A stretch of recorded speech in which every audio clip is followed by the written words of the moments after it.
Dear viewers, welcome to today's format visit.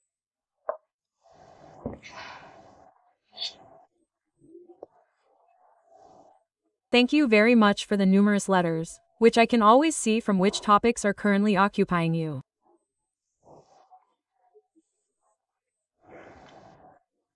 And I heard a story. Someone asked me that I was recommended to go to the Dead Sea because of my psoriasis. Why does the Red Sea actually benefit from treatment for psoriasis?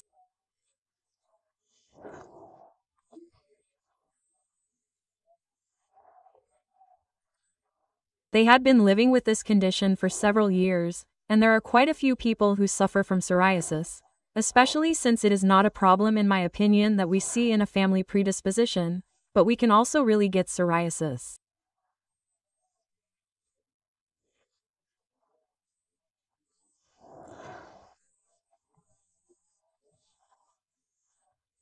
And when we take certain medications such as blood pressure medications, acetylsalicylic acid, but also weather blockers, certain antibiotics can lead to a disruption in a metabolic process, which is ultimately called psoriasis.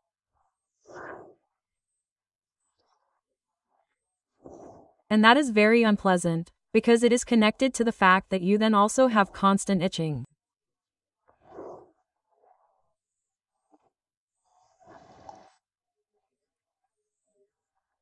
These silvery white scaly areas of skin are mainly on the scalp at the hairline, but also in the area of the elbows, the sacrum, the anal folds, the knees. These are areas where psoriasis is actually permanently unpleasant to have.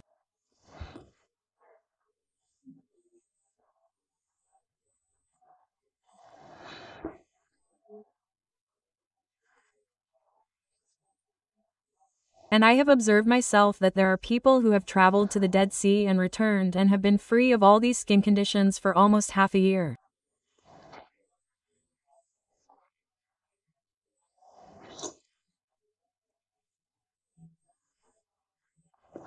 And because it naturally gives them such a great and wonderful feeling of being so comfortable in their own bodies, they have decided to go there for many years.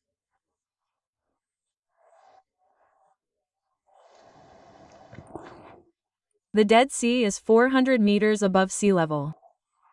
That means that an incredible amount of life is no longer possible with this high salt content of well over 30%. Lake Constance only has 3%, I believe. This means that this high mineral content of water has an incredible effect on the symptoms of psoriasis. It doesn't just contain sodium chloride salt, it also contains minerals such as magnesium, calcium, potassium, and also bombs. This means that an organism can benefit incredibly from such a high mineral solution externally.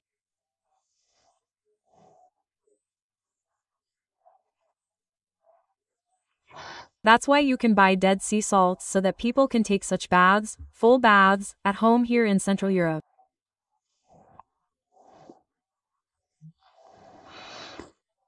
But that's really not all, because there's a very crucial point.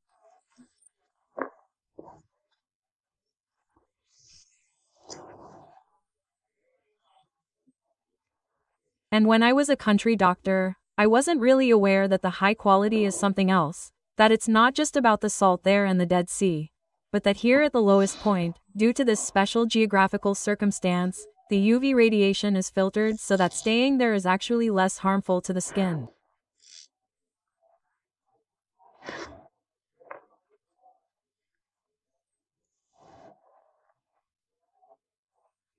This means that the intensive sunlight can last much longer, which is of course incredibly effective. Save yourself time searching and researching and browse through our holistic medicine database with the integrated Kaizana on Wikisana. Kaizana is a comprehensive database in which all of our guests' broadcasts have been transcribed and transferred to AI in order to support them with their individual health issues. Of course, the clean air in these regions, but also the high oxygen content, contribute significantly to the fact that there are fewer allergies and pollutants.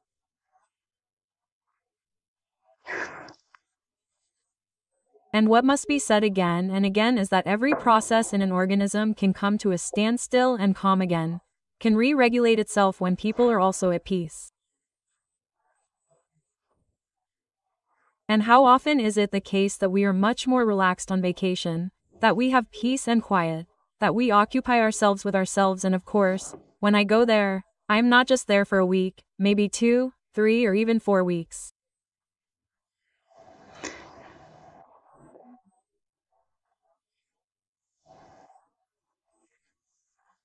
These are things that we value today, but in contrast to other so-called autoimmune diseases, with psoriasis we always have a very clear mirror here, that an autoimmune process that psoriasis has in the background, namely an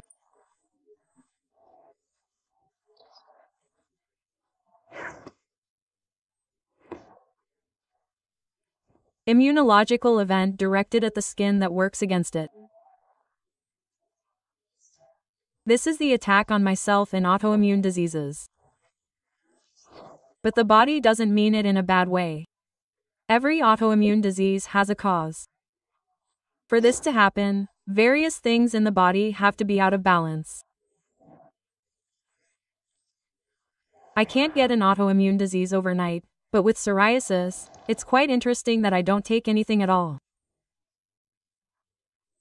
No immunosuppressants, which we always talk about so much. The inflammation has to be regulated down.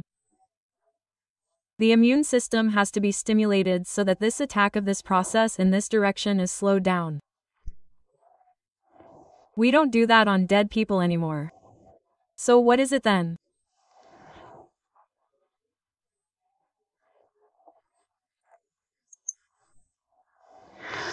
It is the underlying cause of psoriasis, an autoimmune process, and of course we have Dr. Hambra, who is a professor of neurology, before he even used and observed a vitamin D protocol, first studied vitamin D metabolism for 2 years and found these parallels.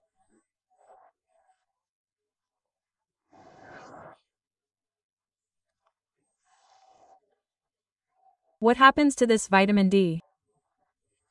And it's not a vitamin. That has been incorrectly referred to as that. But I have to take a vitamin. I find it in what I eat. In food. I can't take a hormone. Unless it is produced in a laboratory or synthetically, the body produces the hormone itself.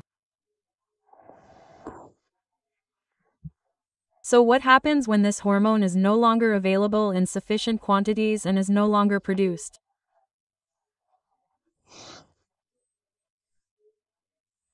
And let's assume that a significant immunological imbalance occurs and ultimately an autoimmune disease.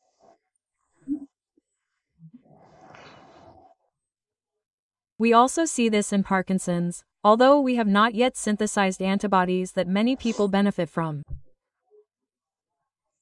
Parkinson's has so many causes, and I would not want to be understood here as saying that high doses will get us further. Not in every case, but it is also discussed as such, as Hashimoto's or MS or lupus. There are now over 100, perhaps even 200, autoimmune diseases, which were unknown when I started out as a doctor. And I'll come back to this vitamin D. It is known that further metabolism of vitamin D is no longer possible with vitamin D, and vitamin D is responsible for ensuring that the RNA or DNA, to be more precise, is read one-to-one from a blueprint. What happens if genes are triggered or genes that are supposed to be triggered simply don't trigger? That means there are 100,000 times incorrect mutations, but the body can regulate them and can cause or initiate cell death. So the body has an incredible control system.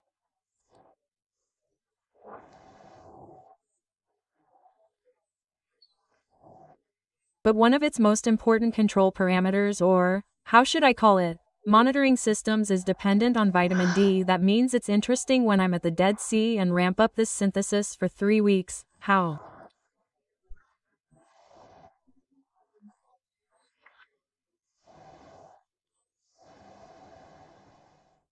My psoriasis suddenly disappears. And we don't use that at all in medicine. We don't use this knowledge at all in the treatment of psoriasis.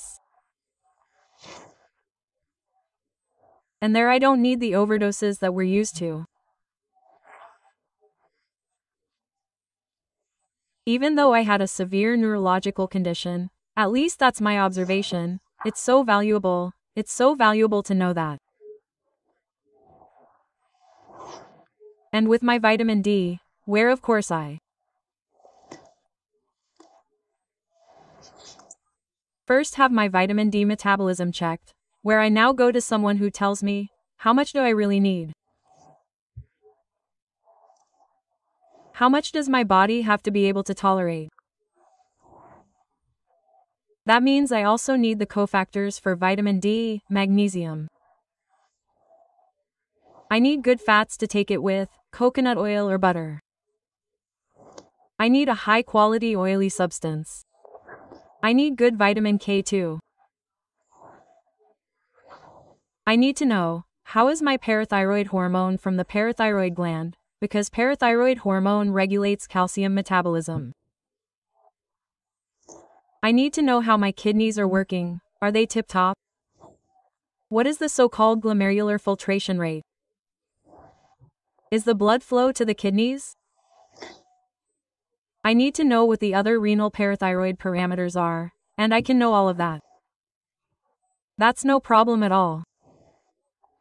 And I can, when I realize now that I'm back in my own latitudes, I had my vacation at the Dead Sea. I can continue and I have to continue. Vitamin D is a vital hormone, something that many people synthesize playfully from their own cholesterol. They are also inclined to do so, they are outdoors, they love nature, they are hunters, they are farmers. But they are no longer the average consumer. I find it so sad when you are at an airport and see how poor people have no sunlight for 8 to 10 hours, like people in offices.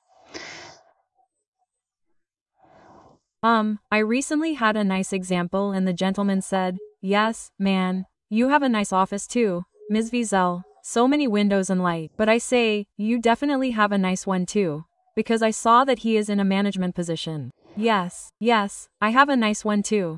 I am sitting in an open plan office with 50 people.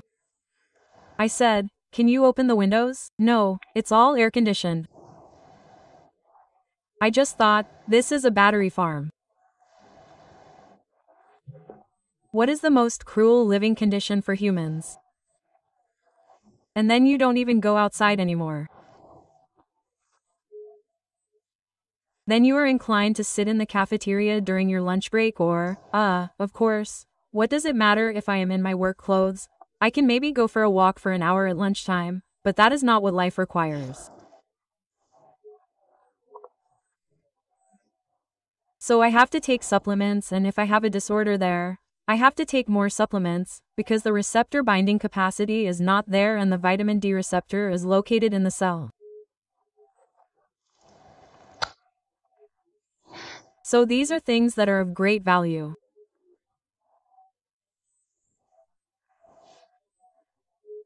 If I want to treat vitamin D or if I want to treat my psoriasis, then I need someone who can clarify very important questions with me, who can look at my metabolism.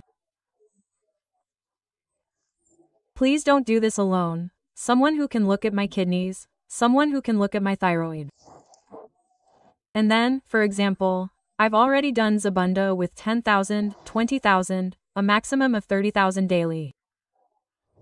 That's not much for someone who has a disorder.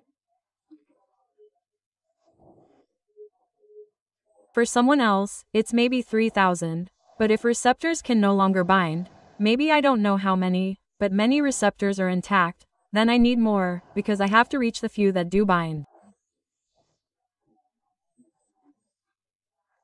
You know? It's like a sponge that's really hard and really dry, and now I put it in a bucket of water. Do you know what it does? What it does? What it does? It sucks. It sucks. He is so grateful that he becomes soft again somewhere. that he can regulate himself, that he can gain and lose weight. That's how I imagine it when we have to increase the doses. Of course, please not negligently in collegial exchange with a knowledgeable therapist.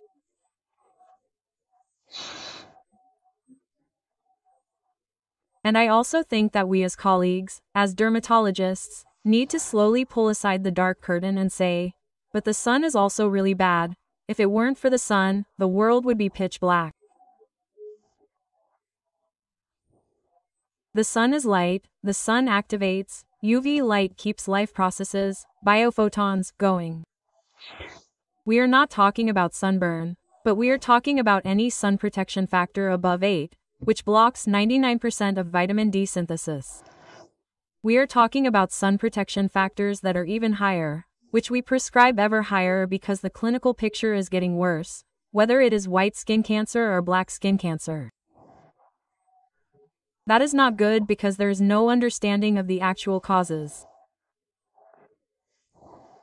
And if I have that understanding, then I can deal with the things in life, I think, more consciously. And no one is talking about constant sunburn here, no one at all, but rather about a starvation of vitality, which no longer provides enough of what the body needs. It's evolution. In the past, humans spent 8 hours outside and hardly wore shoes or clothes, which simply wrapped them in cotton wool.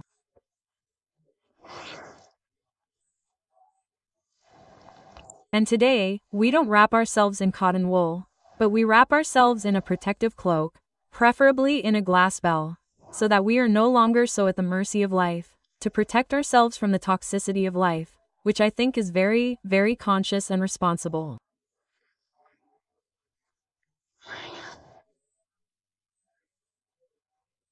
Unfortunately, we humans only have limited influence on this.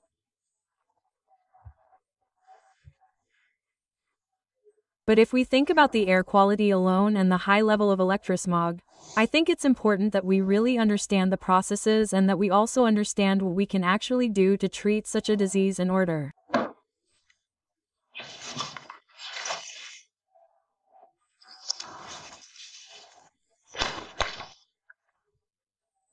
to experience relief and of course a sense of well-being.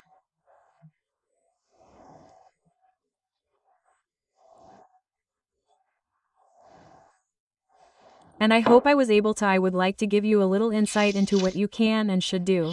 And I wish you much success and help others who are affected by this, even if you are not affected yourself, to feel good in your own skin again.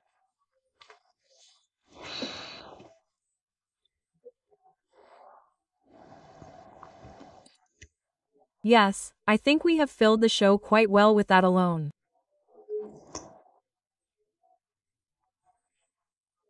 I actually wanted to give you another little tip in today's show, because I am someone who always incredibly happy to accept advice or follow a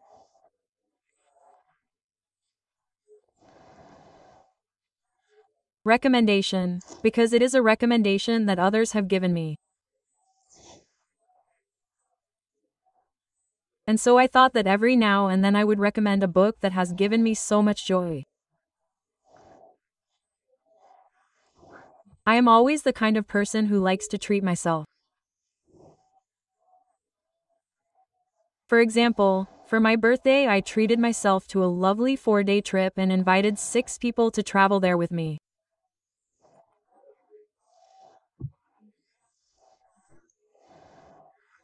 These are all women who have given me so much, who have helped me grow so much, who I look up to and have registered with so much gratitude and awe what they do, what they achieve, who they are, how they deal with life.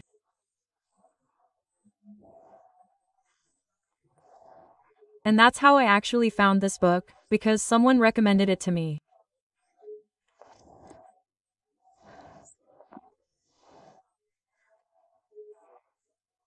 And I have to say, I almost feel the same need to pass it on, because it's such a profound novel that combines nature on the one hand, with a great humanity on the other, and of course also involves addressing one's own healing.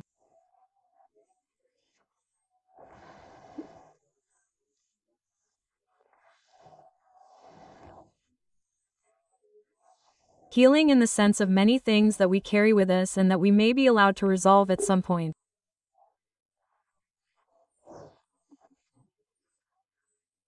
And at the center of this novel is a wolf biologist who has a very rare ability, and this ability is mirror touch synesthesia, and I don't know if you know what that is. It's not a disease. It's not fair to name something and think it's sick. No, it's a conscious characteristic of these people, a neurological uniqueness, that when they observe someone else being touched, they feel this touch. They have incredible empathy, a very high level of empathy. Connection to other spheres. This is not at all connected to consciousness, but rather it is arbitrary, it is spontaneous. They have this so realistically, how they feel this touch that is not even directed at them.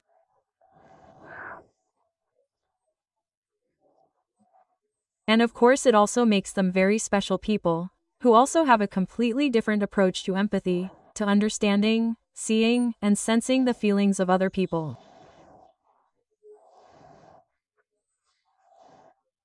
And the main character in this novel,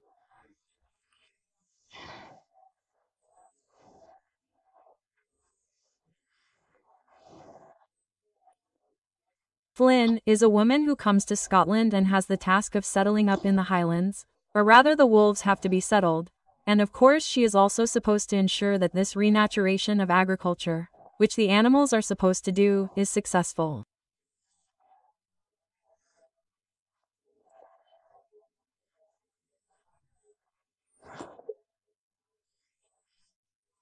And of course she is often in the great conflict that she has to convince people of this project.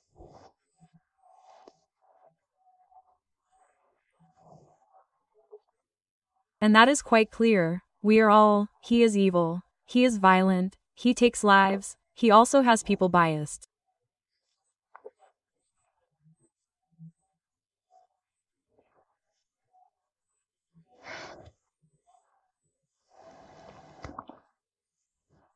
We children are already familiar with the evil wolf figure in Little Red Riding Hood is also very familiar with it and is shaped by it, and the farmers, who of course have their hunting grounds there, the farmers, who of course also see it, and if such a hunting ground is found, it naturally triggers an insane hunt for these animals, and she fights on the side, of course, also with a great responsibility towards her sister.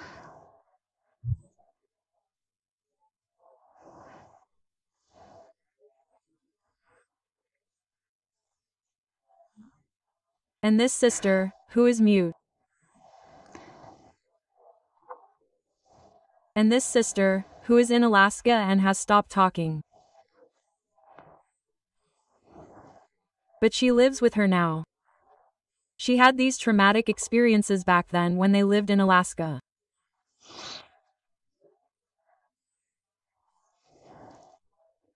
And now this novel actually sheds such a beautiful light on these complex relationships between humans and, on the other hand, nature, then the situation of facing the challenges of life there and then campaigning for the reintroduction of wolves and then also the importance of having empathy on the one hand.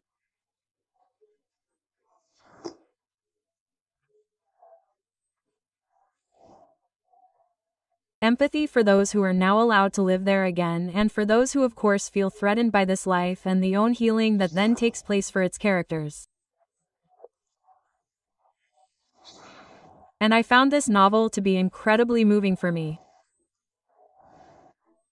Deeply touched, so beautiful, because it makes you think so much. In the end, they understand who actually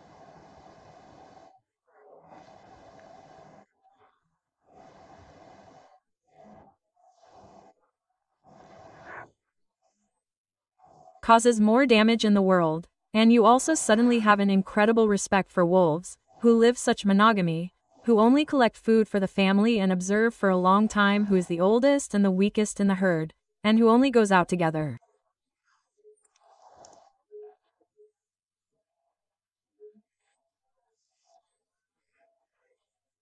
And to that extent, a herd of wild animals remains. Let's Say quickly, in there. Physical constitution. They have to be fast and thus remain resilient to the seasons or to the game that naturally approaches the trees. The trees constantly change their location due to this natural balance. So, it did me an incredible amount of good.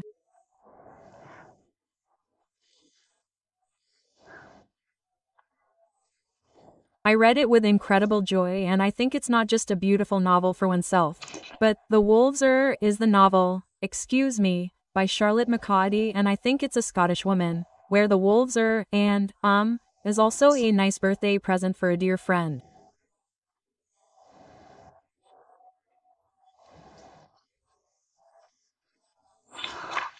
Or yes, it doesn't matter who. I like. Recommendations. I also like to hear where you can eat well here. I don't have to search for long. I go to the pharmacy and say, "Can I speak to your boss? What's wrong?" I say, "I have a very personal request," and then she gets the boss for me, because I think the boss also looks around to see where you can eat nicely. And then I always say, "I'm a colleague and can you give me a tip? I've never been to your city before and so far it's always worked out well." I like it when I get tips and I'm usually rarely disappointed. Maybe because other people know me and think they might like it too. I don't know. In any case, I thought I'd recommend a few things that have moved me. In the future, there will definitely be 1 or 2 medical books. And under the motto, knowledge or growth through knowledge. And above all, by sharing, I believe this is a great opportunity to take you on this journey to understand life better and better. Yes, if you ever want some advice and holistic advice, I'm happy to do so. Please send your email to visit@QS24.tv, where everything will be collected and I will select the ones you send in based on the messages. I'm really looking forward to the next time, to the next Visit broadcast with you. Until then, all the best, until then. Thank you very much for enriching your Swiss health television with your attention, QS24. Discover Wikisana and find your safe place for holistic medical content. And if you subscribe to our YouTube channel, you will definitely not miss any new broadcasts. Our journey ends now, but yours can continue. Here is a list of further broadcasts for you. I wish you all the best and the very best of health. Yes.